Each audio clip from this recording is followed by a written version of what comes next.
ساء ما يحكمون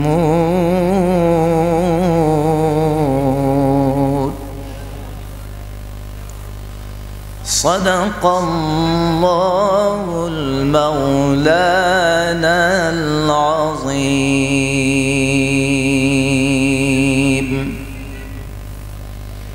عن أبي هريرة رضي الله تعالى عنه قال قال رسول الله صلى الله عليه وسلم الدنيا سجن المؤمن وجنة الكافر رواه مسلم. وقال تعالى في شان حبيبه مخبرا وآمرا إن الله وملائكته يصلون على النبي يا أيها الذين آمنوا صلوا عليه وسلموا تسليما. সবাই জবান খুলে দুরূদ ইব্রাহিম পাঠ করুন। আল্লাহুম্মা সাল্লি আলা মুহাম্মাদ ওয়া আলা আলি মুহাম্মাদ কামা সাল্লাইতা আলা ইব্রাহিম ওয়া আলা আলি ইব্রাহিম إنك حميد مجيد. اللهم بارك على محمد وعلى آل محمد كما باركت على إبراهيم وعلى آل إبراهيم إنك حميد مجيد. মুমিন তো কখনো মাথা নত করে না, হোক না সে বন্দী কারাগারে। মুমিন তো কখনো মাথা নত করে না, হোক না সে বন্দী কারাগারে। আল্লাহর ভালোবাসা যে পেয়েছে কি করে রোখবে বলো তারে। মুমিন তো কখনো মাথা নত করে না, হোক না সে বন্দী কারাগারে। আল্লাহ কবুল করুন, বলেন আমিন।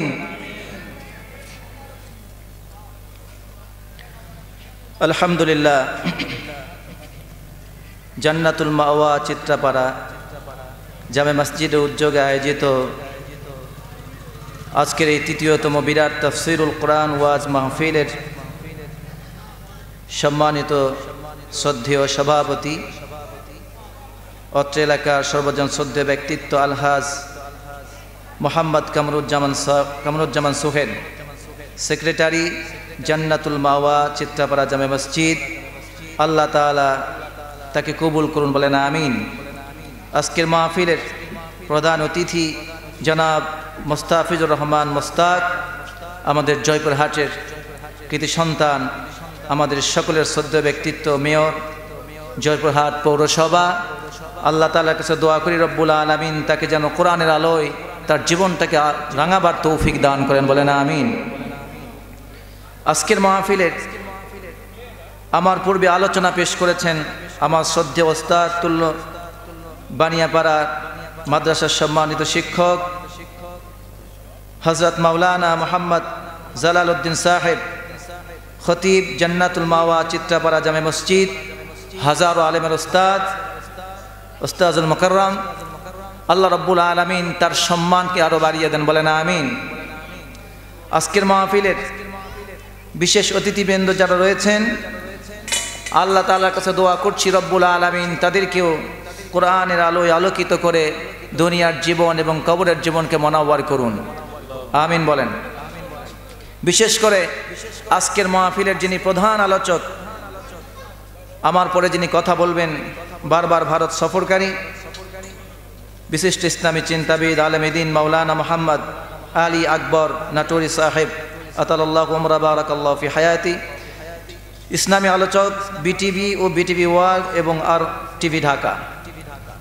আমরা দোয়া করছি রব্বুল আলামিন যেন মেহমানকে কাঙ্ক্ষিত সময়ে এসে আপনাদের সামনে মন প্রাণ উজাড় করে সাবলীল ভাষায় কোরআনে কারীমের আলোচনা আমাদের শুনে আমাদেরকে ধন্য হওয়ার তৌফিক দান করুন। আল্লাহ তাকে সুস্থতার নিয়ামত দান করুন, বলেন আমিন।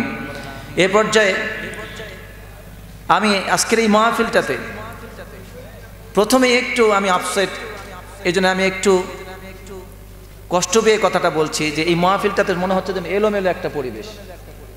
কোনো অপারেটর ভাই দেখছি না, ভলেন্টিয়ার ভাই যারা আছেন চতুর্দিকে যারা ঘোরাফেরা করছেন, আমি অনুরোধ করব বাইরে যেসব ভাইয়েরা আপনারা যারা কষ্ট করে আয়োজন করেছেন, যার যে দায়িত্ব সেই দায়িত্ব পালন করে রাস্তায় যারা দাঁড়িয়ে আছে তাদেরকে মাহফিলের ভিতরে বসবার জন্য তাদেরকে সুন্দর ব্যবস্থা করে দিবেন এবং আপনারা এই কাজগুলি সহযোগিতা করবেন আর মাহফিলের পরিবেশটাকে সুন্দর রাখবার জন্য চেষ্টা করবেন এবং যাদের প্রয়োজন নেই তারা মাহফিলে এসে বসে পড়ুন। কারণ কোরআনের মাহফিল দিয়ে যদি আমরা কষ্ট করে আয়োজন করে সেই আয়োজনে আমরা যদি নিজেরা না থাকি তাহলে এর চাইতে বড় ব্যর্থতা আর কিছু নাই, ঠিক না?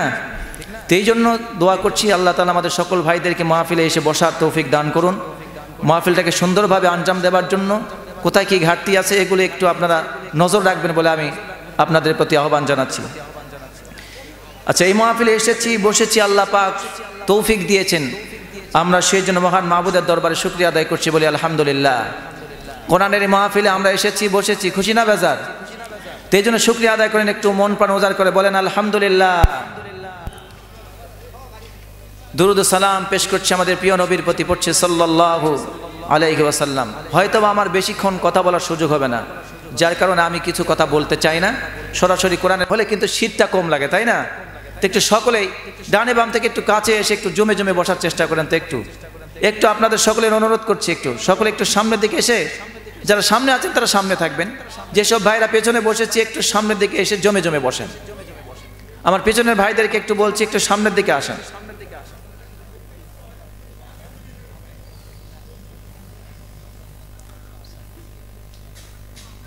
আমার গাছের গোড়ায় যে ভাইরা বসেছেন মনে হয় যে আসবেন না, আপনি একটু সামনে আসেন। আমি পিছনের ভাইদেরকে বলছি, আমার মুরব্বী যারা ভাইরা আছেন, শ্রদ্ধেয় বড় ভাই যারা আছেন, ছোট ভাই আছেন, তারা সকলে একটু সামনে এসে বসেন। ভাই একটু সামনে আসেন, যাতে করে আপনাদেরকে নিয়ে আমি সুন্দরভাবে আলোচনাটা শুরু এবং শেষ করতে পারি। দুষ্টু গোয়ালের চাইতে, দুষ্টু গরুর চাইতে শূন্য গোয়াল ভালো নাকি? নাকি শূন্য গোয়ালের চাইতে কিছু দুষ্টু গরু হলেও যেন গোয়ালটা থাকে, এমনটা ভালো, তবে সেটা যেন পরিপটি থাকে, তাই না? একটু সুন্দরভাবে সকলে সুন্দর হয়ে সাজিয়ে বসেন, আল্লাহ তৌফিক দান করুন, আমিন বলেন। প্রিয় ভাইয়েরা, কোরআনে কারীমের সূরা আনকাবুত থেকে আপনাদের সামনে তেলাওয়াত করেছি। আমি কথা বাড়াতে চাই না।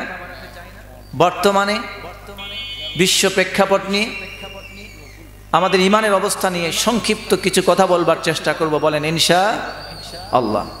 আচ্ছা, আপনারা বলেন তো, কোরআনে আলোচনা যারা আমরা শুনতে এসেছি, আলোচনা শুরুর আগে একটা কমিটমেন্ট আপনাদের কাছ থেকে নিতে চাই। শুরুতে আপনাদের কাছে বলছি, বলুন তো আপনারা আলোচনা শুনতে এসেছেন নাকি সমালোচনা? জবাবটা খুব ভালো আসলো না। কোনটা শুনবেন, আলোচনা শুনবেন নাকি সমালোচনা? কৌতুক গান কবিতা নাকি কোরআন হাদিসের আলোচনা? কিন্তু আজকের মানুষের মেন্টালিটিটা এমন হয়েছে, কোরআনের মাহফিলে আসে বিনোদন নেওয়ার জন্য। যারা কোরআন থেকে কথা বলে সেখানে দেখবেন শয়তান আগের থেকে অসওয়াসা দেয় যে ওখানে যাওয়া যাবে না। কোরআনের মাহফিলে এসেছি, ডানে বামে যারা ঘুরছি, এই কোরআন হচ্ছে আমাদের মুসলমানদের জন্য মৌচাক। এটি হচ্ছে মৌচাকের মতো। এখান থেকে মুসলমানরা মধু সংগ্রহ করবে। মৌমাছির স্বভাব হলো ফুল থেকে মধু সংগ্রহ করা, আর তেলাপোকার স্বভাব ডাস্টবিনে গিয়ে অখাদ্য কুখাদ্য নোংরা জায়গায় তার বসে থাকা, খাদ্য খোঁজা, ঠিক না? আপনার জবাব না দিলে যদি বোবার মতো থাকেন তাহলে কি বুঝবো বলেন?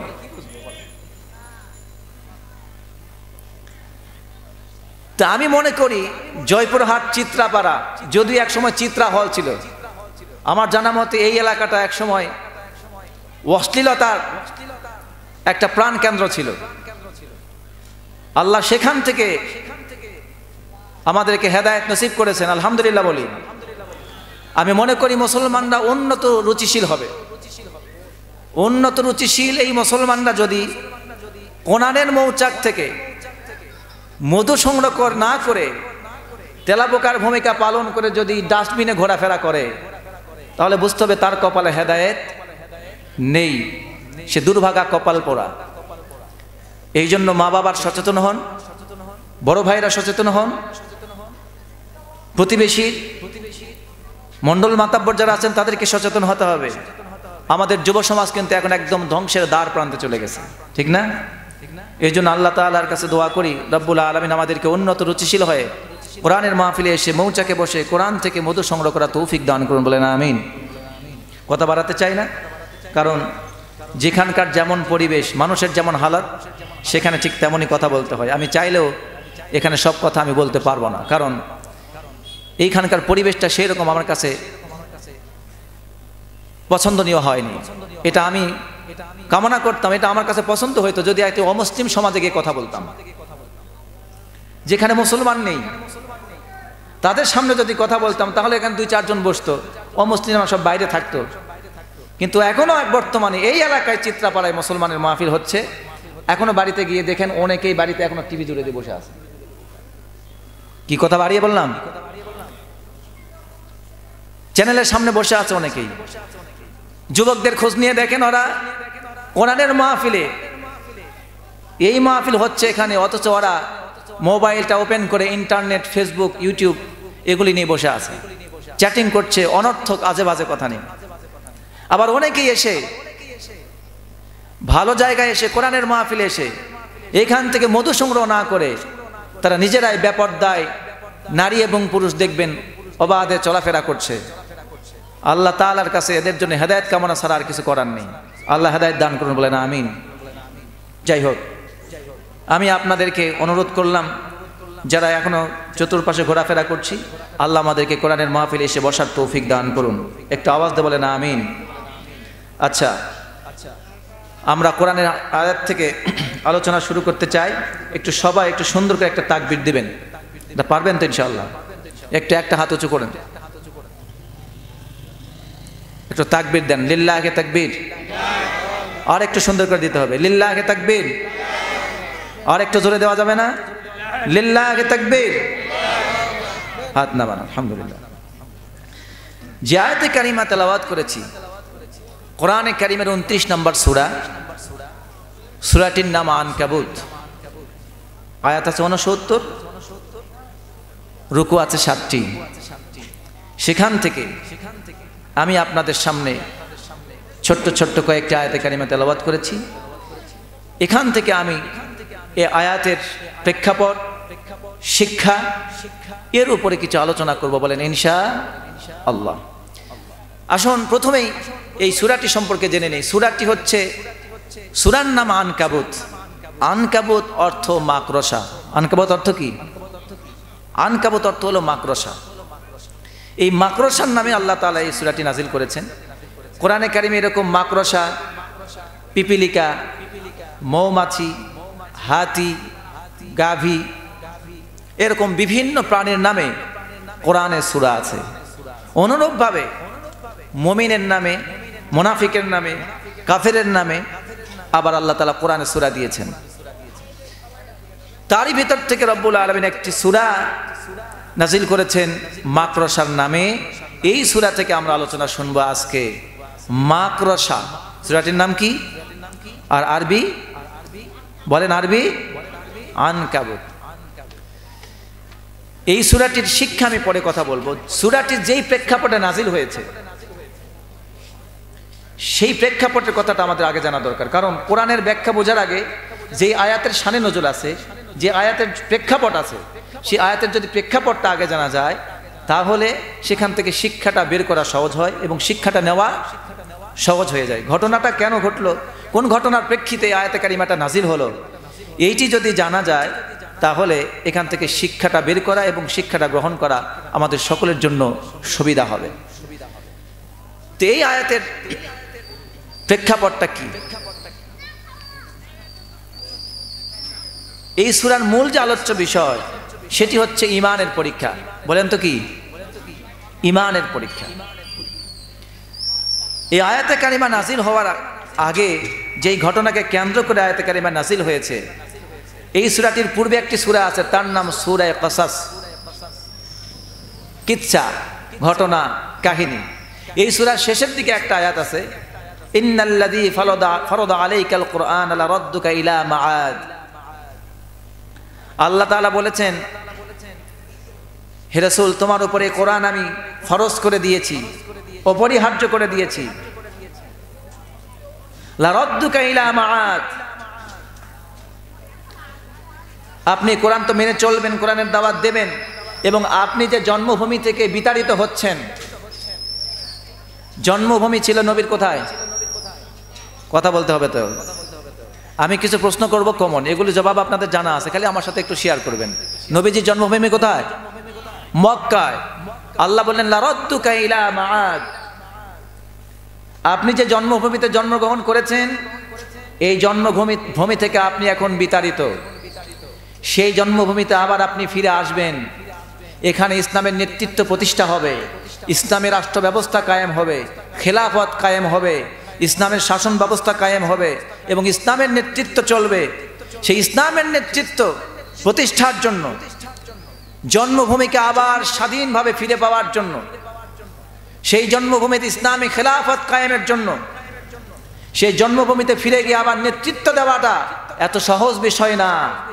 আল্লাহ রাব্বুল আলামিন আগের থেকেই নবীকে ভবিষ্যৎবাণী করেছেন যে আপনি যে জন্মভূমি থেকে বিতাড়িত হচ্ছেন সেই জন্মভূমিতে আবার আপনি ফিরে আসবেন, কিন্তু এই বিজয়ের জন্য, এই সফলতার জন্য আপনাকে অনেক চড়াই উতরাই পেরোতে হবে, অনেক জুলুম নির্যাতন, অনেক কষ্ট আপনাকে সহ্য করতে হবে।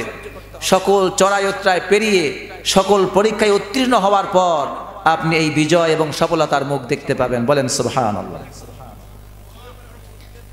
আজও যদি আপনি কোনো প্রতিষ্ঠানে ভর্তি হন, ছাত্র হয়েছেন কিন্তু স্কুলে যান না, ক্লাস করেন না, পড়াশোনা করেন না, হঠাৎ করে 12 বছর পর কিংবা 15 বা 20 বছর পর গিয়ে যদি বলেন আমাকে মাস্টার্সের একটা সার্টিফিকেট দেন, দেবে নাকি?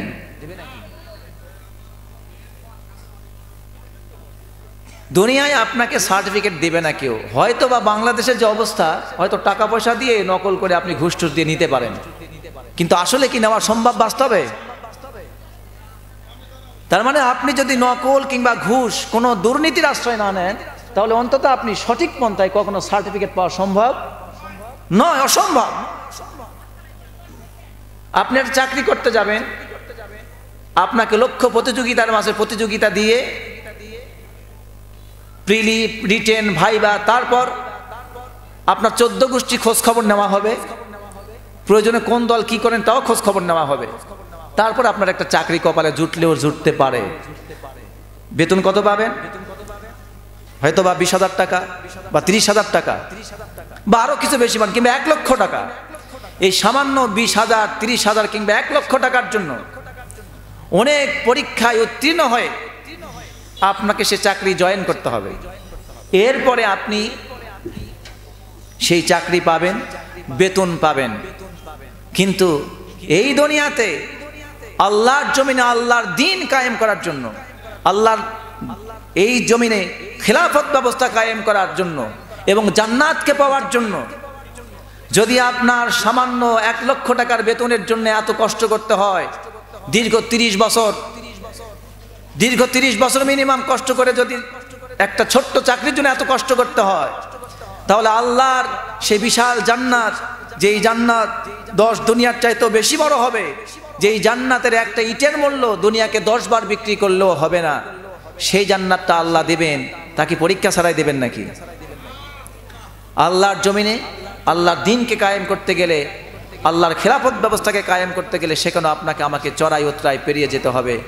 সেই জন্য রব্বুল আলামিন নবীকে আগের থেকেই সতর্ক করে দিচ্ছেন, হে রাসূল, যেই জন্মভূমি কাফের মুশরিকরা আপনাকে এখান থেকে জুলুম অত্যাচার করে বের করে দিচ্ছে, জুলুম অত্যাচার করতেছে, এই জমিনে আপনি স্বপ্ন দেখতেছেন আল্লাহর দ্বীনকে কায়েম করার, এটা এত সহজ না।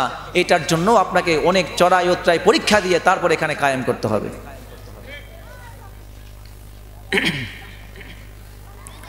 প্রিয় ভাইয়েরা, আল্লাহর নবী মুহাম্মদুর রাসূলুল্লাহ পড়েন সাল্লাল্লাহু আলাইহি ওয়াসাল্লাম, মক্কায় যখন কেউ ঈমানের উপর ছিল না, সকলেই যখন কেউ মূর্তির পূজা করত, দেবতার পূজা করত, পাথরের পূজা করত, গাছের পূজা করত, মাছের পূজা করত, সূর্যের পূজা করত, আগুনের পূজা করত, মূর্তির পূজা করত, মানুষের মাঝে আত্মমর্যাদা বোধ ছিল না। কাবা শরীফের সামনে তারা তাওয়াফ করত উলঙ্গ হয়ে, ল্যাংটা হয়ে। কাবা শরীফের ভিতরে 360টা মূর্তিকে ঢুকায় দিয়েছিল। অথচ ইব্রাহিম আলাইহিস সালাম মূর্তি ভেঙে কাবা নির্মাণ করেছেন। আর ইব্রাহিমের সন্তানরা পরবর্তীতে কাবা ঘরের মধ্যে মূর্তি নির্মাণ করেছেন।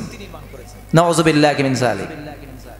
আজও সেই ইব্রাহিমের সন্তান এবং মুহাম্মাদের উম্মতেরা মূর্তি নির্মাণ নিয়ে ব্যস্ত আছে না নাই? এটা ইব্রাহিমের আদর্শ না, মুহাম্মদ নবীর আদর্শ না।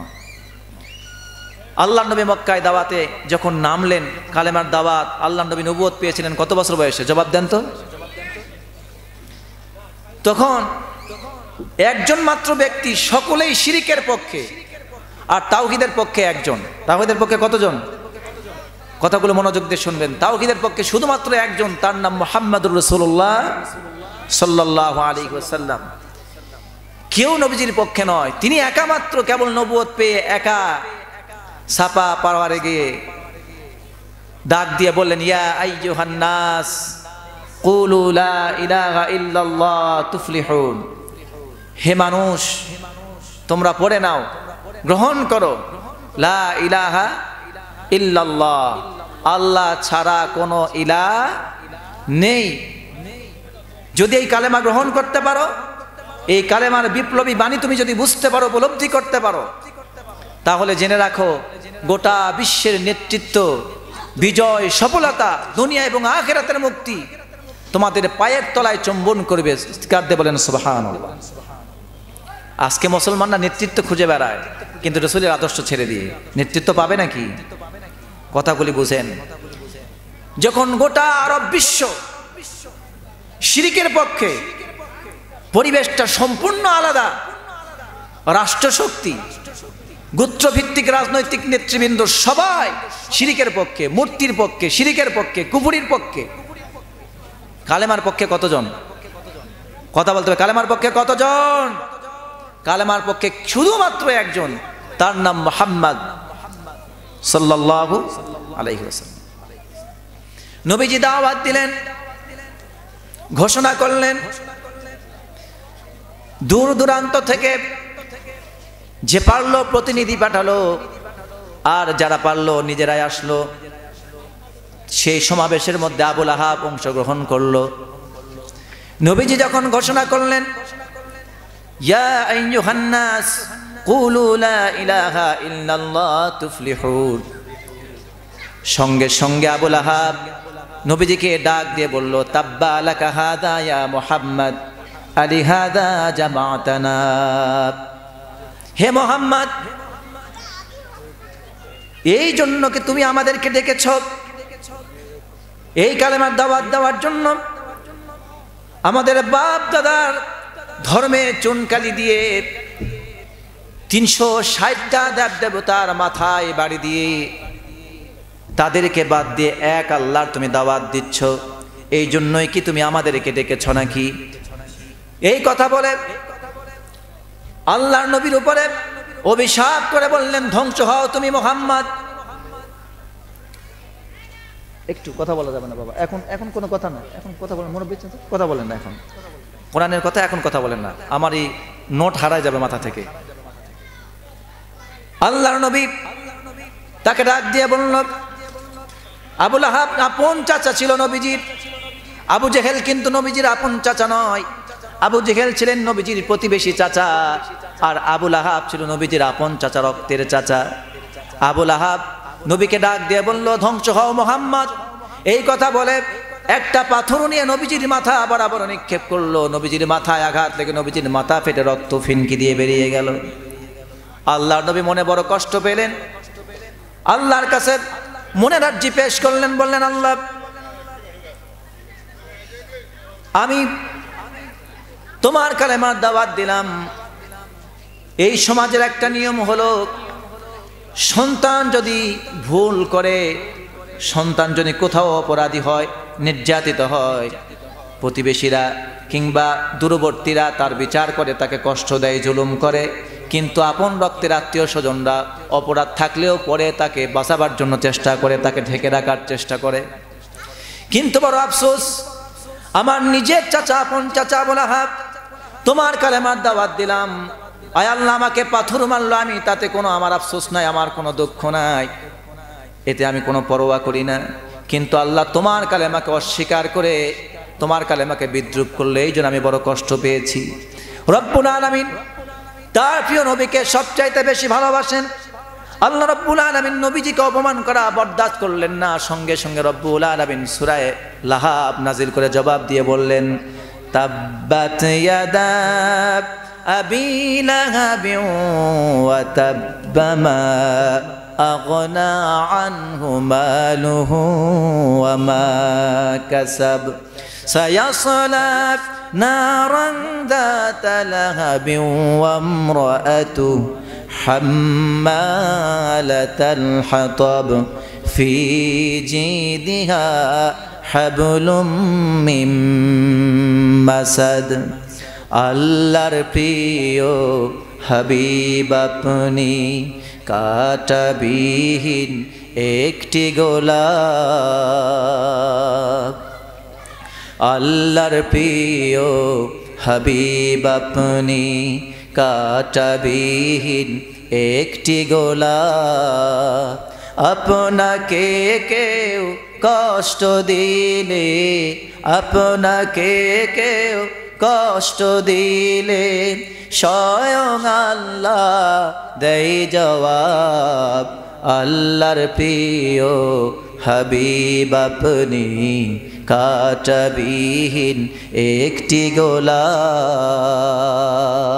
আলহামদুলিল্লাহ বলেন। আল্লাহর নবীকে কষ্ট দিলে আল্লাহ কি সহ্য করবেন? আল্লাহ রব্বুল আলামিনের নবীকে কেউ যদি কষ্ট দেয়, আল্লাহ রব্বুল আলামিন সহ্য করেন না। সঙ্গে সঙ্গে সূরা লাহাব নাজিল করে বললেন, আমার প্রিয় হাবিব, আপনাকে আপনার চাচা আবু লাহাব পাথর মেরে আপনাকে অভিশাপ করেছে, কিন্তু আমি রব্বুল আলামিন সূরা লাহাব নাজিল করে ঘোষণা করলাম, অভিশপ্ত আজ থেকে কিয়ামত পর্যন্ত যত তোমার উম্মতরা পৃথিবীতে আসবে, যেই আবু লাহাব তোমাকে ধ্বংস হও বলেছে, কিয়ামত পর্যন্ত তোমার চাচার বিরুদ্ধে কোরআনে কারীম তেলাওয়াত করে করে পৃথিবীর প্রত্যেকটি আনাচে কানাচে, প্রত্যেকটি দেশে, প্রত্যেকটি শহরে, প্রত্যেকটি বন্দরে, পৃথিবীর প্রান্তে প্রান্তে যেখানে হোক না কেন দিনে একবার হলেও আপনারা চাচা আবু লাহাবের বিরুদ্ধে মানুষ কোরআন তেলাওয়াত করে করে অভিশাপ দিয়ে বলবে, তাব্বাত ইয়াদা আবি লাহাবিন ওয়া তাব। যে হাত দিয়ে আবু লাহাব আল্লাহর নবীকে পাথর মেরেছিল, যেই মুখ দিয়ে আল্লাহর নবীকে অভিশাপ করেছিল, আল্লাহ রাব্বুল আলামিন কোরআনে কারীমের আয়াত নাজিল করে জানিয়ে দিলেন, আজ থেকে পৃথিবীর সমস্ত তোমার উম্মতেরা তারা কোরআন তেলাওয়াত করে করে বলবে, আবু লাহাবের ওই হাত আর ওই মুখ আবু লাহাবের ধ্বংস হয়ে যায়। চিৎকার দিয়ে বলেন নাউযুবিল্লাহ। আজও যারা কোরআন নিয়ে বিরোধিতা করে, ইসলামের বিরোধিতা করে, রাসূলকে গালি দেয়, রাসূলকে সন্ত্রাস বলে, উগ্রবাদী বলে, রাসূলকে গালি দিতে চায়, জেনে রাখুন, এখনো যদি আল্লাহ রাব্বুল আলামিন কোরআন নাজিলের ধারা অব্যাহত রাখতেন, তাহলে এখনো এই সব নাস্তিক, মোরতাদ, কোরআন বিদ্বেষী, ইসলাম বিদ্বেষী, রাসূল বিদ্বেষীদের বিরুদ্ধে রব্বুল আলামিন আজও কোরআনের আয়াত নাজিল করে তাদের বিরুদ্ধে জবাব দিয়ে দিতেন। ঠিক কিনা বলেন? আল্লাহর নবীর বিরুদ্ধে যদি আল্লাহ জবাব দেন, এখন নবীর উম্মতদের দায়িত্ব হলো নবীর বিরুদ্ধে কেউ কথা বললে তার জিহ্বা টেনে ছিঁড়ে ফেলে তার জিহ্বাকে কুকুরকে খাওয়ানো, জোরে কোন ঠিক কিনা? এ ব্যাপারে কোনো আপোষ নাই। সকল মাযহাবের ইমাম, ইমাম আবু হানিফা, ইমাম মালিক, ইমাম শাফিঈ, ইমাম আহমদ বিন হাম্বল রাহিমাহুল্লাহ, প্রত্যেক ইমামের একমত শাতিমের রাসূল, রাসূলের যারা বিরুদ্ধাচরণকারী, রাসূলকে যারা অভিশাপ দেয়, রাসূলকে দিয়ে যারা কটূক্তি করে প্রকাশ্যে যদি জবান দিয়ে প্রকাশ করে ফেলে, তার তওবাও কবুল করা হবে না, তার তওবা কবুল করবেন আল্লাহ, কিন্তু দুনিয়াতে তার বিচার হবে মৃত্যুদণ্ডের শাস্তি। জোরে কোন ঠিক কিনা? আমাদের বাংলাদেশেও এমন কুলাঙ্গার আছে না নাই? আওয়াজ দিয়ে বলতে হবে, আছে না নাই? আমার প্রিয় ভাইয়েরা, আল্লাহর নবী যখন দাওয়াত দিলেন, এই দাওয়াত সঙ্গে সঙ্গে বাতাসের বেগে মক্কার অলিতে গলিতে ছড়িয়ে পড়ল, কাফের মুশরিকদের কানে কানে ছড়িয়ে গেল। এই আওয়াজ যখন শুনতে পেল, কালেমার আওয়াজ, লা ইলাহা ইল্লাল্লাহ, এই আওয়াজ যখন কানে কানে ছড়িয়ে পড়ল, সব কাফের মুশরিকরা ঐক্যবদ্ধ হয়ে একটা ঘোষণা দিল। রব্বুল আলামিন সেই ঘোষণাকে কোরআনে কারিমে নোট করেছেন এইভাবে, আল্লাহ পাক বলছেন, আজআলাল আলিহাতা ইলাহান ওয়াহিদান ইন্না হাযা লাশাইউন উজাব। চিৎকার দেবেন আল্লাহু আকবার। মুমিন তো কোরআন শুনলে তার হৃদয়ের ঈমান বেড়ে যাবে। ওয়াজিলাত কুলুবুহুম, তার হৃদয়ের মধ্যে কাঁপন সৃষ্টি হবে। কোরআন শুনলে ভালো লাগে না? হৃদয়ে প্রশান্তি লাগে না? আর এই প্রশান্তিকে যদি আরো ত্বরান্বিত করতে চান, বেশি বেশি আল্লাহর নাম জপতে হবে। বলেন আল্লাহু আকবার। আল্লাহু আকবারের মধ্যে ব্যাপক পাওয়ার আছে। এটা মাহফিলে হুজুররা শুধু দেয় এমনি এমনি না, শয়তান এখানেও আছে, আছে না নাই? সব কাফের মুশরিকরা ঐক্যবদ্ধ হয়ে ঘোষণা করল। আমি সূরা নাজিলের প্রেক্ষাপটটা আপনাকে বলছি খুবই সংক্ষেপে, সংক্ষিপ্ত করে আমি সামারিটা আপনাকে বোঝাতে যাচ্ছি কেমন প্রেক্ষাপটে আয়াতে কারিমাটা নাজিল হয়েছে সূরা আনকাবুত। আমার প্রিয় ভাইয়েরা, কাফেররা জবাব দিয়ে বলল, আজআলাল আলিহাতা ইলাহান ওয়াহিদান ইন্না হাযা লাশাইউন উজাব। হে মুহাম্মদ, তুমি কি আশ্চর্য কথা বলো? 360টা দেবতা, 360টা মূর্তিকে আমরা কাবা শরীফের ভিতরে ঢুকিয়েছি। কারো কাছে ভাগ্যের জন্য দোয়া করি, কারো কাছে আবার চাকরির জন্য দোয়া করি, কারো কাছে বিপদের জন্য দোয়া করি, কারো কাছে সম্মানের জন্য দোয়া করি, কারো কাছে ফসলের জন্য দোয়া করি, কারো কাছে বিভিন্ন বিপদ আপদের জন্য দোয়া করি। 360টা দেবতা আছে, 360টা মূর্তি আছে, 360টা প্রতিনিধি আছে। তাদের কাছে এত চাওয়া পাওয়া, এত চাই তাদের কাছে, তবু আমাদের সকল চাহিদা তারা পূরণ করতে পারে না। আর তুমি এসে হঠাৎ করে 360টা দেবতাকে বাদ দিয়ে, তুমি সব ইলাকে বাদ দিয়ে এক ইলার ঘোষণা করলে, এটা কত বড় আশ্চর্য কথা, এটা কি মেনে নেওয়া যায় নাকি? বলছে আমরা 360টার কাছে চাই, একটা নয় দুইটা নয়, 360টা আমাদের কাছে আছে। এই 360টা খোদা আছে, দেবতা আছে, মূর্তি আছে। এই 360টা খোদার কাছে চাওয়ার পরেও এই 360টা খোদা যোগ সাজসে ঐক্যবদ্ধ হয়েও আমাদের সকল চাহিদা পূরণ করতে পারে না, সকল বিপদ দূর করতে পারে না, আমাদের সকল দাবি দাওয়া পূরণ করতে পারে না। আর তুমি 360টাকে বাদ দিয়ে দিয়ে একইলা বানায় দিলে, এটা বড় আশ্চর্য কথা। এটা কি মেনে নেওয়া যায় নাকি? এটা বড় আশ্চর্য কথা। আল্লাহর নবী দাওয়াত দিলেন, তারা এভাবে বিরোধিতা করলো, কিন্তু আল্লাহর নবীর দাওয়াত তখনও তিনি স্তব্ধ করেন নাই, বন্ধ করেন নাই, দাওয়াত চলতেছে। আল্লাহর নবীর প্রতি আস্তে আস্তে জনরস সৃষ্টি হচ্ছে, জনক্ষোভ তৈরি হচ্ছে। এই জনক্ষোভ তৈরি করছে কারা? জনরস তৈরি করছে কারা? যারা মক্কায় যারা প্রতিনিধিত্ব করত, যারা নেতৃত্ব পর্যায়ে ছিল, এই নেতৃত্ব স্থানীয় ব্যক্তিরা, কর্তৃত্বশীলরা, প্রভাব প্রতিপত্তিশালীরা, তারা মানুষকে খেপিয়ে তুলল মুহাম্মাদের বিরুদ্ধে। তারা বলল মুহাম্মদকে এভাবে চলতে দেওয়া যাবে না, এই মুহাম্মদ, তার কথা শোনা যাবে না। সে একইলার দাওয়াত দিচ্ছে, তার এই কথা মেনে নেওয়া যাবে না। এখন যদি তার মুখ বন্ধ করতে না পারি, মক্কায় যদি এভাবে লোকজন বাড়তে থাকে, তার দাওয়াত যদি কবুল করতে থাকে মানুষ, তাহলে আমাদের ধর্ম সব একদিন বিলুপ্ত হয়ে যাবে। আল্লাহর নবীকে এবার সিদ্ধান্ত নিল কষ্ট দেওয়ার। কিভাবে ষড়যন্ত্র করা যায়, কিভাবে তাকে কষ্ট দেওয়া যায়। আল্লাহর নবী কাবা শরীফে গিয়েছেন, নামাজ পড়ছেন। আল্লাহর নবীকে তখন অত্যাচার করার জন্য আবু জেহেল ঘোষণা করলো, কে আছো মুহাম্মদকে আজকে মারতে পারবে? একজন কাফের উকবা ইবনে মুঈত, সে বলল আমি মুহাম্মদকে মারতে পারবো। আবু জেহেল ঘোষণা করলো, মারো মারো দেখি কেমন পারো। সঙ্গে সঙ্গে উকবা ওই কাফের সে আল্লাহর রাসূলের গলায় গামছা পেঁচিয়ে এমন জোরে হস্কা টান দিয়ে দিল, নবীজি নামাজ থেকে জমিনে পড়ে গেছেন, ধপ করে পড়ে গিয়ে কপাল ফেটে গিয়েছে, তার শ্বাস বন্ধ হয়ে যাওয়ার উপক্রম হয়ে গেছে। আবু বকর সিদ্দিক রাদিয়াল্লাহু তাআলা আনহু তিনি দেখতে পাচ্ছেন আল্লাহর নবীকে কষ্ট দিচ্ছেন বিভিন্ন জায়গায়। তিনি বললেন, তোমরা কি এই জন্য একজন মানুষকে মারতেছ যিনি তোমাদের কাউকে গালি দেন না, যিনি তোমাদের কারো ক্ষতি করেন নাই, অথচ তিনি তোমাদের জন্য সুন্দর সুন্দর মুক্তির পথের সন্ধান দিচ্ছেন। শুধুমাত্র এটাই তার অপরাধ, তিনি এক ইলার দাওয়াত দেন, রবের দাওয়াত দেন, এটাই শুধু তার অপরাধ। তোমাদেরকে মুক্তির পথ দেখাচ্ছেন, এক রবের দাওয়াত দিচ্ছেন, এই অপরাধে কি তোমরা তারে মারতেছো? সঙ্গে সঙ্গে আবু বকরের উপরে মার আরম্ভ করে দিল। আবু বকরকে মারতে মারতে আবু বকর সিদ্দিক রাদিয়াল্লাহু তাআলা আনহুকে রক্তাক্ত করে ফেলেছে, তার জ্ঞান হারিয়ে ফেলেছে। আল্লাহর নবীকে মেরেছে, উটের পিঠ, উটের নাড়ি ভুড়ি আল্লাহর নবীর পিঠের উপরে চাপায়া দিয়েছে। এইভাবে নবীজির উপরও চরমভাবে জুলুম অত্যাচার করেছে। এক পর্যায়ে আল্লাহর নবীকে একজন সাহাবী এসে জিজ্ঞাসা করছেন, ইয়া রাসূলুল্লাহ সাল্লাল্লাহু আলাইহি ওয়াসাল্লাম, আইয়ুন নাস আশাদ্দু বালা? ক্বালা আল আনবিয়া সুম্মাল আমসাল ফাল আমসাল ফায়ুবতালাল আবদু আলা হাসাবি দীনি। চিৎকার দেবেন আল্লাহু আকবার। ঈমান কত কঠিন জিনিস আপনি বুঝতে পারবেন আজকের আলোচনার মাধ্যমে।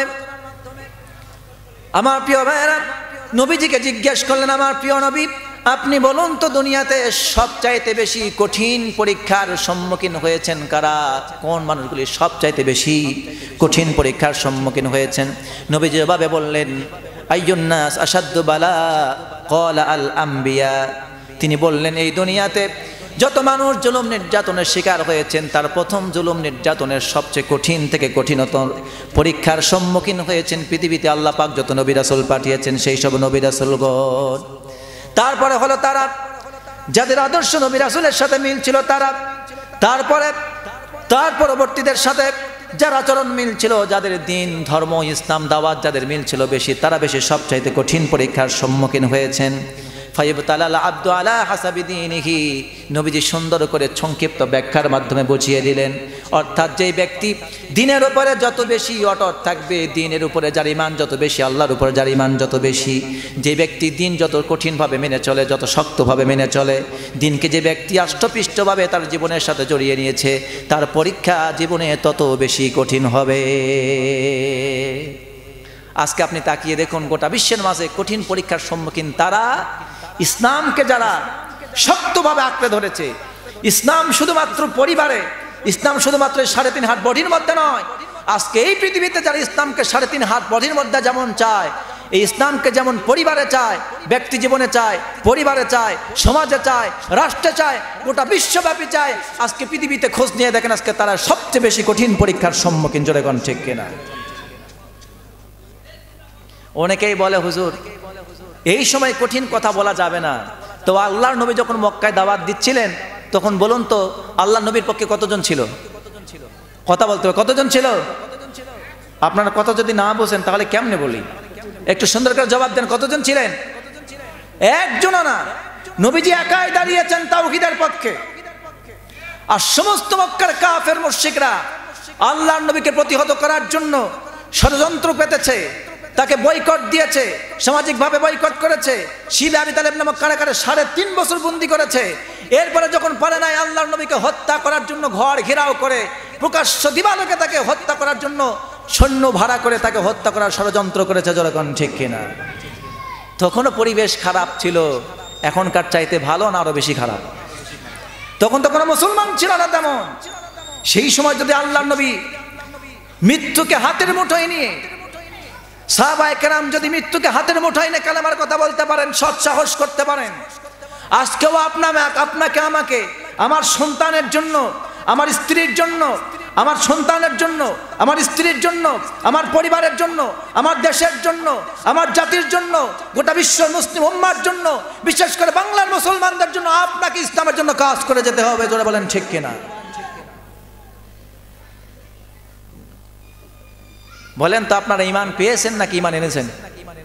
কথা বলেন তো, ঈমান পেয়েছেন নাকি এনেছেন? ঈমান আনি নাই আমরা, ঈমান কি করেছি? ঈমান পেয়েছি। কুড়িয়ে পাওয়া সম্পদের মহাব্বত বেশি নাকি গায়ে গতরে খেটে রক্ত পানি করে মাথার ঘাম পায়ে ফেলে দিন খেটে দিন এনে অনেক কষ্ট করে যেই টাকা হালাল অর্থ উপার্জন করে ওই টাকাতে যে সম্পদ কিনেছেন তার মায়া বেশি? কোনটার মায়া বেশি? কুড়ে পাওয়া সম্পদের নাকি খুব কষ্ট করে অর্জিত সম্পদের? কোনটার মায়া বেশি? আজকে ইসলাম পেয়েছি তো দাদা মুসলিম বাবা মুসলিম, তাই টের পায়নি যে ঈমানটা কি জিনিস, ঠিক না? ঈমান যদি আনতে হতো তাহলে বুঝতেন যে ঈমানের দাম কত, ঈমানের দাম কি, ঈমানের মূল্য কি, তখন বুঝতাম। আমি ইতিহাসটা আপনাকে বলি। আল্লাহর নবীকে শিবা আবি তালেব কারাগারে বন্দী করেছে, 3.5 বছর জেল খেটেছেন। আমি আর ঘটনা বলবো না। আল্লাহর নবীকে সামাজিকভাবে বয়কটের ডাক দেওয়া হয়েছে। এতে আল্লাহর নবীকে দাওয়াত দেওয়া থেকে বিরত রাখতে পারেন নাই। এরপর আল্লাহর নবীকে শিবা আবি তালেব নামক কারাগারে, উন্মুক্ত কারাগারে বন্দী করে রেখেছে। 3 দিকে পাহাড় দিয়ে ঘেরা, একদিকে রাস্তা, সে রাস্তায় পাহারাদার বসায় রেখেছে, সৈন্য বসায় রেখেছে। ডিবি, ডিএসবি, এনএসআই যা আছে যত গোয়েন্দা সব সেখানে বসায় রেখেছে। ভিতর থেকে কেউ যেন বের হয়ে আসতে না পারে, আবার বাইরে থেকে কেউ যেন ভিতরে কোনো রকমের সহযোগিতা করতে না পারে। খাদ্য পানি সব বন্ধ করে দেওয়া হলো। বর্তমানে যেমন করা হয়েছিল ফিলিস্তিনের ভেতরে, তার চাইতে বড় কঠিন করা হয়েছে। ভেতরেও কেউ খাবার দিতে পারে না, আবার ভিতর থেকে কেউ এসে খাবার নিয়ে যেতেও পারে না। এমনভাবে বন্দি করে রাখা হয়েছে, 3 দিক থেকে ঘেরাও করা। আল্লাহর নবীকে এমনভাবে কষ্ট দিয়ে কারাগারে বন্দি করে রাখলো, সামাজিকভাবে বয়কট দিয়েছিল, এবার তাকে হত্যা করার ষড়যন্ত্র করেছিল, দেশ থেকে বের করে দিয়েছিল। এবার বলুন তো আমার প্রিয় ভাইরা, ওই সময়ে যারা কাফের মুশরিকরা আল্লাহর নবীর দাওয়াতকে, কালেমার দাওয়াতকে সহ্য করতে পারে নাই, তার কারণ হলো তাদের ভিতরে ঈমান ছিল না, ছিল তাদের মধ্যে শিরকি, তাদের মধ্যে ছিল কুসংস্কার, তাদের মধ্যে ছিল বিদআত, তাদের মধ্যে ধর্ম সম্পর্কে কোনো জ্ঞান ছিল না, ধর্ম বিকৃত করে ফেলেছিল। কিন্তু আপনি তাকিয়ে দেখেন, ওই সময়ে কাফের মুশরিকেরা আল্লাহর নবী এবং তার সাহাবায়ে কেরামদেরকে সামাজিকভাবে বয়কট করলো, শিবা আবি তালেব নামক কারাগারে বন্দী করলো, দেশ থেকে বের করে দিল। আজকে আপনি তাকায় দেখেন, এখন আর কাফের মুশরিকরা মুসলমানদের উপর অত্যাচার করে না। এখন এক শ্রেণীর নামধারী কুলাঙ্গার মুসলমানরাই মুসলমানদের উপর অত্যাচার করতেছে। একটি মাত্র কারণ, তারা ঈমান এনেছে। এই ঈমানের দাবি অনুযায়ী ব্যক্তি জীবনে যেমন কালেমা মানতে চায়, পরিবারে তেমন মানতে চায়, সমাজ রাষ্ট্রে তেমন মানতে চায়। আজকে এই একটা অপরাধে পরিপূর্ণ ঈমান আনার কারণে আজকে কিন্তু কাফের আর মুশরিকরা নয়, আজকে নামধারী কুলাঙ্গার মুনাফিক মুসলমানেরা আজকে মুসলমানদের উপরে অত্যাচার করতেছে। ঠিক কথাটা এত ধীরে বললে মনে হয় যে আপনারা কিছুই বোঝেন না। একটু সুন্দর করে জবাব দিয়ে বলেন তো, ঠিক না ব্যাঠিক, সত্য নাকি মিথ্যা? তাহলে সবাই কি মুমিন? সবাই যে মুমিন না টের পাবেন একটু যাই। আমার প্রিয় ভাইয়েরা, আল্লাহর নবী মুহাম্মদুর রাসূলুল্লাহ সাল্লাল্লাহু আলাইহি ওয়াসাল্লাম তিনি দাওয়াত দিলেন। আমি 3 জন সাহাবীর সংক্ষিপ্ত একটা ছোট্ট হিস্টোরি আপনাদেরকে বলবো, খুবই সংক্ষেপে, শুধু শিক্ষার জন্য বলছি। কোন প্রেক্ষাপটে আয়াত নাযিল হলো? আল্লাহর নবীর উপরে, অর্থাৎ এই পৃথিবীতে যারা জুলুম নির্যাতনের শিকার হয়েছেন, প্রথম সারিতে তা কারা ছিলেন? নবী রাসূল ছিলেন। কারা ছিলেন?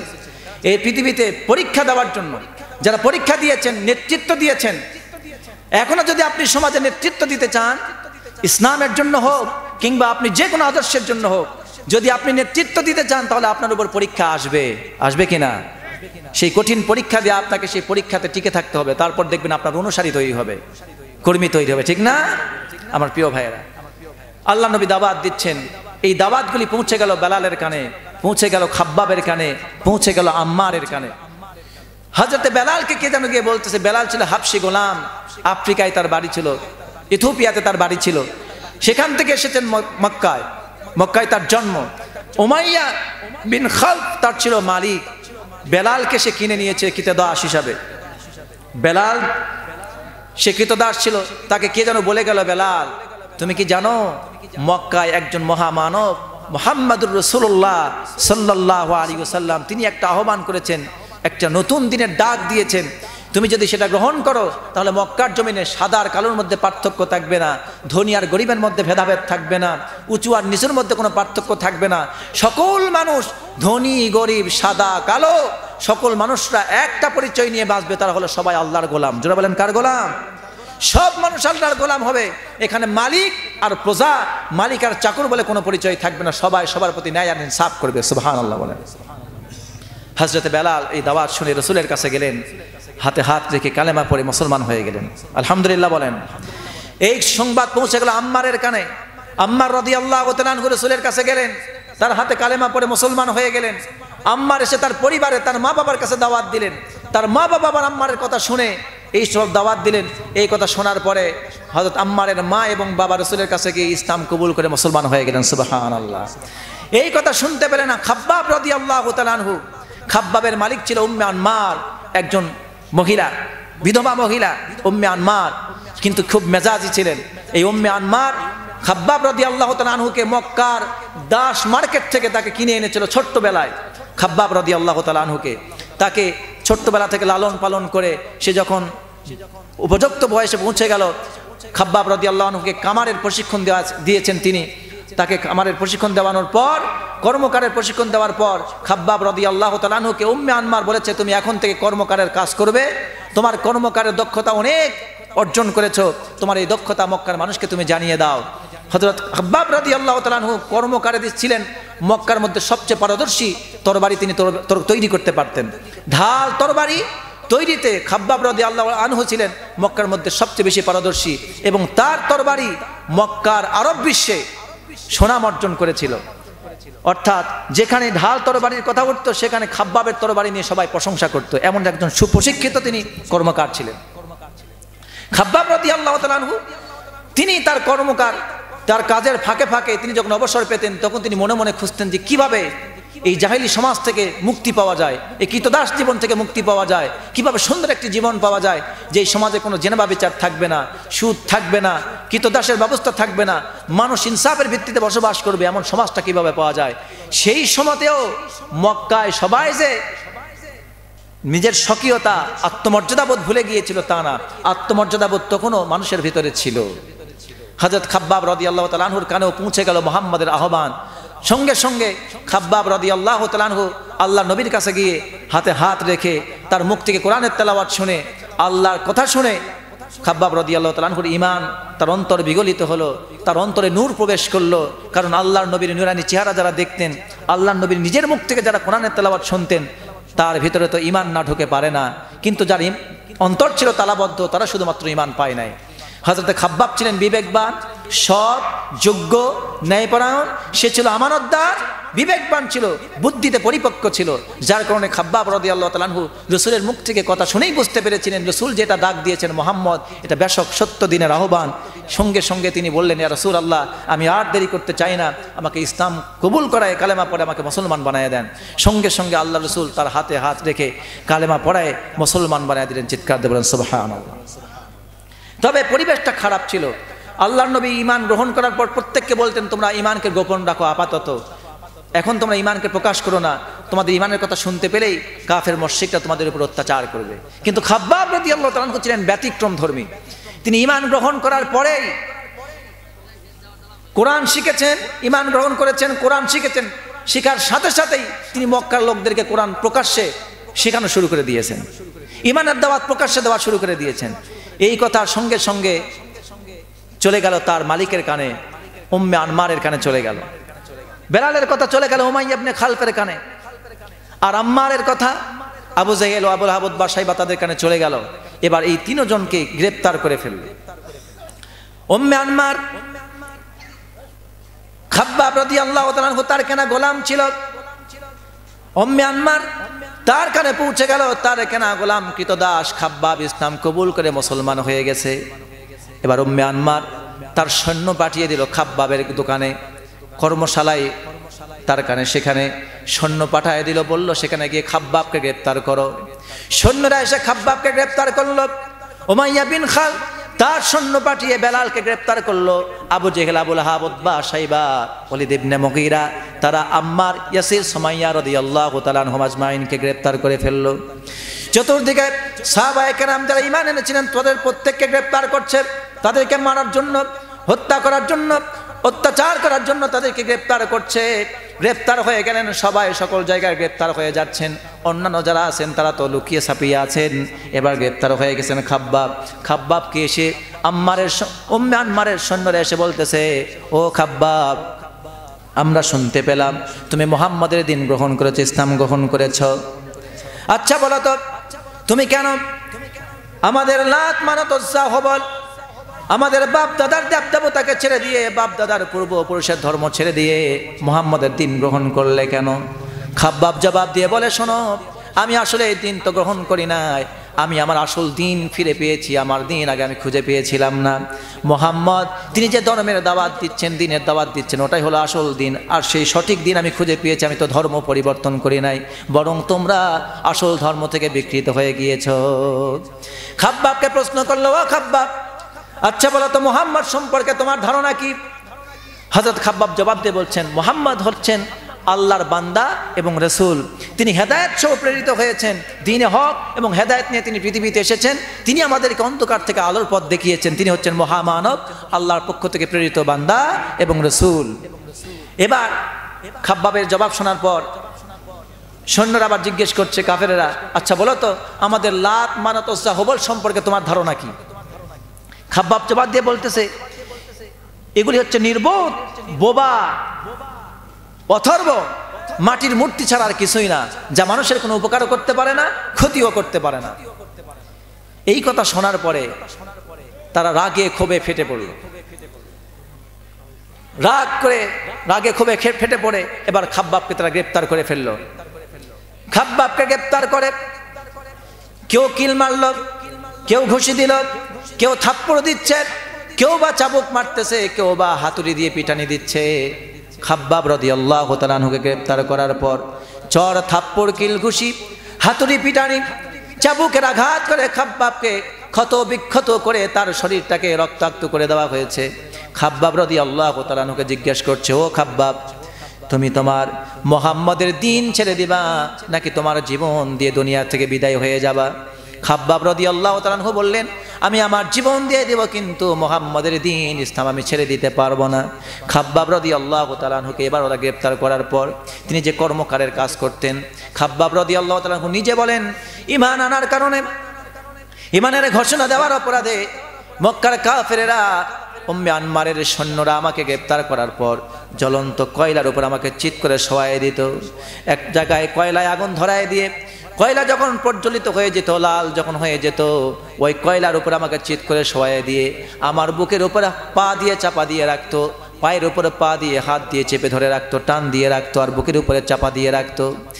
আমার পিঠের চামড়া, পিঠের রক্ত, পিঠের চামড়া পুড়ে রক্ত আর চর্বি গলে ওই জ্বলন্ত কয়লাগুলি নিভে যেত।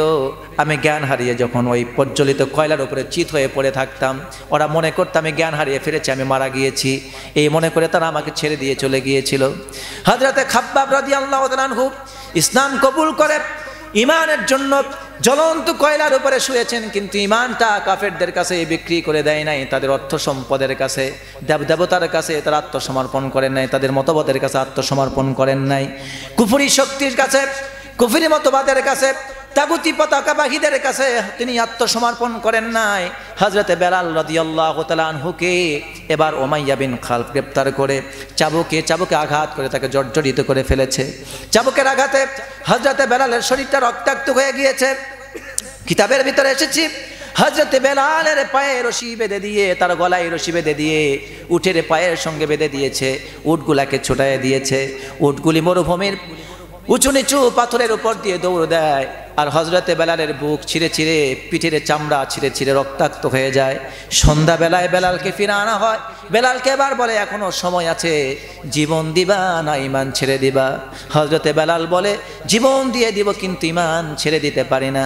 এবার উমাইয়া বিন খালফ বেলালের কথা শোনার পর আর সহ্য করতে পারলো না।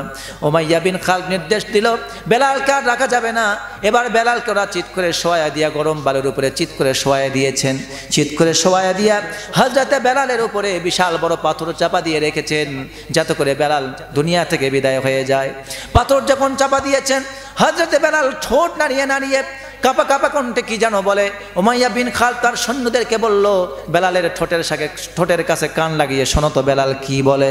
বেলালের ঠোঁটের কাছে যখন কান লাগিয়ে দিয়েছে, হযরতে বেলালের মুখ থেকে একটা শব্দ বের হচ্ছিল মৃদু কণ্ঠে, সেটি হচ্ছে আহাদ আহাদ আহাদ। হযরতে বেলাল বলছেন আল্লাহ এক, আল্লাহ এক, আল্লাহ এক। তিনি ছাড়া কোনো 360টা দেবতাকে আমরা মানি না, একজন আল্লাহকে মানি, তিনি হচ্ছেন আমাদের রব। চিৎকার দেবেন আল্লাহু আকবার। হযরতে বেলালকে এবার চরম নির্যাতন করার পর বেলালের ঈমান যখন নিতে পারল না, হযরতে সুমাইয়াকে ওইদিকে গ্রেফতার করেছে, ইয়াসিরকে গ্রেফতার করেছে, আম্মারকে গ্রেফতার করেছে। আম্মারকে মারতে মারতে জ্বলন্ত আগুনের মধ্যে তাকে হুঁশ করে ফেলায় দিয়েছে। ইয়াসিরকে উটের পায়ের সঙ্গে রশি বেঁধে দিয়ে ইয়াসিরকে 2 টুকরা করে দুনিয়া থেকে বিদায় করে দিয়েছে। আম্মারের মা হযরতে সুমাইয়া রাদিয়াল্লাহু তাআলা আনহা, সুমাইয়াকে আবু জেহেল বলতেছে, ও সুমাইয়া, তোমার চোখের সামনে তোমার স্বামীকে বিদায় করে দিলাম, তোমার কলিজার টুকরা সন্তানকে দুনিয়া থেকে বিদায় করে দিয়েছি, এখনো সময় আছে ঈমান ছেড়ে দিবা নাকি জীবন দিয়ে দিবা? সুমাইয়া বলল, আমার চোখের সামনে আমার প্রাণের স্বামীকে দুনিয়া থেকে বিদায় করে দিয়েছ, আমার আম্মারের মতো আরো 1000টা সন্তান যদি আমার থাকতো তাদেরকেও কুরবান করে দিতাম, কিন্তু তার বিনিময়েও আমি ঈমান ছেড়ে দিতে পারতাম না। সঙ্গে সঙ্গে আবু জাহেলের মুখের মধ্যে থুতু নিক্ষেপ করে প্রতিবাদ জানিয়ে বললেন, ও কাফেরেরা, তোমরা যতই নিষ্ঠুর হও না কেন, যতই নির্যাতন করো না কেন, মুসলমানদেরকে মারে মেরে, মুসলমানদেরকে নির্যাতন করে, জেলখানায় বন্দি করে, ফাঁসির কাস্টে ঝোলায় দিয়া, তাদেরকে গুম করে, হত্যা করে, মামলা হামলা দিয়ে তাদেরকে দুনিয়া থেকে নির্যাতিত করে বিদায় করে দিতে পারো, কিন্তু জেনে রেখো একটা মুমিন দুনিয়ায় বেঁচে থাকবে, কিন্তু শাহাদাতকে তারা কামনা করবে, কিন্তু তোমাদের কাছে ঈমান বিক্রি করে বেঈমান হয়ে যেতে পারবে না। মুমিনদের লক্ষ্য হলো শাহাদাত, আমাদের লক্ষ্য কি? শাহাদাত, গন্তব্য হলো জান্নাত। চিৎকার বলবেন সুবহানাল্লাহ। আল্লাহ কবুল করুন, বলেন আমিন। হযরতে সুমাইয়ার লজ্জাস্থানের উপরে আবু জেহেল বর্ষা নিক্ষেপ করল। একটা বর্ষা নিক্ষেপ করে সুমাইয়াকে দুনিয়া থেকে বিদায় করে দিল।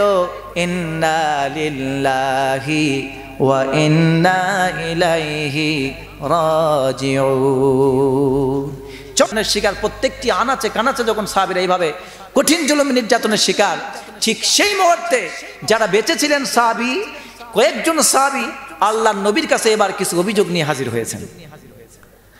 আল্লাহর নবীর কাছে হাজির হয়েছেন হযরতে খাব্বাব, নেতৃত্বে ছিলেন হযরতে খাব্বাব রাদিয়াল্লাহু তাআলা আনহু। এই কাফের মুশরিকদের জুলুম নির্যাতন থেকে ফিরে এসে আল্লাহর নবীর কাছে এসেছেন। আল্লাহর নবী তখন কাবার চত্বরে মাথায় হাত দিয়ে কাবার ছায়ায় হেলান দিয়ে তিনি আরাম ফরমাচ্ছেন। ঠিক সেই মুহূর্তে খাব্বাব রাদিয়াল্লাহু তাআলা আনহু রাসূলের সামনে হাজির হয়ে রাসূলুল্লাহ সাল্লাল্লাহু আলাইহি ওয়াসাল্লামের কাছে এসে বলছেন, ইয়া রাসূলুল্লাহ সাল্লাল্লাহু আলাইহি ওয়াসাল্লাম, তিনি বলছেন, হাদিসটা এসেছে বুখারী শরীফে, আমি নোট করে এনেছি আপনাদেরকে শোনাচ্ছি। আন খাব্বাব ইবনে আল-আরাত রাদিয়াল্লাহু তাআলা আনহু قال শাকাউনা ইলা রাসূলিল্লাহি সাল্লাল্লাহু আলাইহি ওয়াসাল্লাম। হযরতে খাব্বাব রাদিয়াল্লাহু তাআলা আনহু তিনি বর্ণনা করেন, আমি রাসূলের কাছে আসলাম, রাসূলের কাছে আমি অভিযোগ পেশ করলাম। ওয়া হুয়া মুতাওয়াসসাদুন বুরদাতান লাহু ফি জিল্লিল কাবা। নবীজি তখন কাবার চত্বরে হেলান দিয়ে তিনি চাদর মোড়া দিয়ে তখন তিনি আরাম ফরমাচ্ছিলেন। আল্লাহর নবী চাদর নিয়ে আরাম ফরমাচ্ছিলেন। ঠিক সেই মুহূর্তে আমি বললাম, কুলনা লাহু ওয়ালা তাস্তানসিরু লানা, হে নবী, আপনি কি আমাদের জন্য এই বিপদ মুসিবত থেকে উদ্ধারের জন্য আল্লাহর কাছে আমাদের জন্য দোয়া করবেন না? আলা তাদউল্লাহ লানা, হে আল্লাহর নবী, আপনি কি আমাদের জন্য আল্লাহর কাছে পরিত্রাণের জন্য দোয়া করবেন না? আপনি কি দোয়া করেন না? এই কথা শোনার সাথে সাথে হযরতে খাব্বাব রাদিয়াল্লাহু তাআলা আনহু বলেন, নবীজি কাবার চত্বরে কাবায় হেলান দিয়ে তিনি আরাম করছিলেন। আমি যখন তার কাছে অভিযোগ পেশ করলাম, আরজি পেশ করলাম, এই কথা যখন বললাম, হে আল্লাহর রাসূল, আমাদের উপরে জুলুম নির্যাতন চলতেছে, কাফের মুশরিকরা আমাদেরকে আগুনে পোড়ায় মারতেছে। বেলালের মতো একজন নিরপরাধ সাহাবী, তাকে পাথর চাপা দিয়েছে, উটের সাথে তাকে টেনে ঘিসড়ে নিয়ে মক্কার আনাচে কানাচে পাথরের উপরে তাকে টানা হাসরা করেছে। সুমাইয়াকে শহীদ করে দিয়েছে, ইয়াসিরকে শহীদ করে দিয়েছে, আম্মারকে আগুনের উপরে চিৎ করে ফেলায় দিয়েছে। ইয়া রাসূলুল্লাহ সাল্লাল্লাহু আলাইহি ওয়াসাল্লাম, এখনো কি আপনি আমাদের জন্য দোয়া করবেন না? আমরা কিভাবে পরিত্রাণ পেতে পারি? আল্লাহর সাহায্য কি এখনো আসবে না? আল্লাহর নবী তখন কাবায় হেলান দিয়েছিলেন, তিনি উঠে সোজা হয়ে বসলেন। খাব্বাব বলেন, আমি লক্ষ্য করে দেখলাম নবীজির চেহারা মোবারক লাল হয়ে গেল, রক্ত বর্ণ ধারণ করলো, নবীজির চেহারা মোবারক রক্তে লাল হয়ে গেল। নবীজি তখন বললেন, কানা রাজুলু ফী মান ক্বাবলাকুম ইহফারু লাহু ফিল আরদি ফায়াজআলু ফীহি ফায়ুজাবু বিল মিনশার ফায়ুদাউ আলা রাসিহি ফায়ুশাক্কু বিইসনাতাইন। নবীজি তখন বললেন, ও খাব্বাব, তোমাদের পূর্বে যারা ঈমান এনেছিল তাদেরকে ওই কাফের মুশরিকরা তদানীন্তন সময়ে তোমাদের পূর্বে যারা নবী এসেছিলেন, আমার পূর্বে যেই সব নবী এসেছিলেন তাদের উম্মত যারা ছিল তাদেরকে কাফের মুশরিকরা গ্রেফতার করত, ধরে নিয়ে যেত, মাটিতে গর্ত করত, এরপর তাদেরকে কোমর পর্যন্ত মাটিতে গেড়ে দিত, আর একটা ধারালো করাত আনত, করাত এনে মাথার উপরে রেখে তাদেরকে চিরে দুই টুকরা করে আলাদা করে দ্বিখণ্ড করে ফেলতো। ওমা ইয়াসুদ্দুহু যালিকা আন দীনিহি, তবুও তাদেরকে দিন থেকে এক চুল পরিমাণ তারা ঈমান থেকে সরাতে পারে নাই। খাব্বাব আশ্চর্যান্বিত হয়ে নিস্তব্ধ হয়ে নবীজির কথাগুলি শুনতেছিলেন। নবীজি বললেন, শুধু তাই না, ওয়াইমশাতু বিমিশাতিল হাদীদি মা দুনা লাহমিহি মিন আযমিন আও আসাবিন ওমা ইয়াসুদ্দুহু যালিকা আন দীনিহি। নবীজি বললেন, শুধু তাই না, ওই সব উম্মতদেরকে ধরে আনার পর তাদের হাড় থেকে গোস্তগুলিকে আলাদা করে ফেলতো লোহার চিরুনি দিয়ে। হাড়ের মধ্যে যত গোস্ত ছিল লোহার চিরুনি দিয়ে আছড়ায়া আছড়ায়া তাদের গোস্তগুলি আলাদা করে ফেলতো। লোহার চিরুনির আঘাতে হাড়গুলি রক্তাক্ত হয়ে যেত, হাড়ের মধ্যে চিরুনি প্রবেশ করে যেত, হাড় ক্ষতবিক্ষত হয়ে যেত।